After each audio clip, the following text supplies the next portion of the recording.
ભાઈઓને બોલાવો, ભાઈબંધો બોલાવો, આજે થશે જબર સેલિબ્રેશન. બાજુ જઈને બધાને કહી દો, આજે થશે જબર સેલિબ્રેશન. અમે કેવા રે કાઢા, દિવસો રે કાઢ્યા, જીવવી છે મજાની લાઈફ.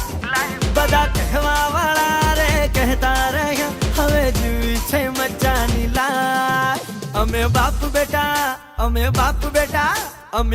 બેટા એવા રે દુનિયા જીતી લઈએ. ઇન્ટરવેલ સુધી જોયું છે, છતાં પણ આ ફિલ્મ ખૂબ સારી છે અને ખૂબ કલાકારોએ દિલથી ન્યાય આપ્યો છે. આમાં એક બાપ દીકરાનો ડ્યુઓ છે, તો આ ચોક્કસથી તમે ફિલ્મ જોજો અને બહુ જ સરસ મજાની સ્ટોરી છે.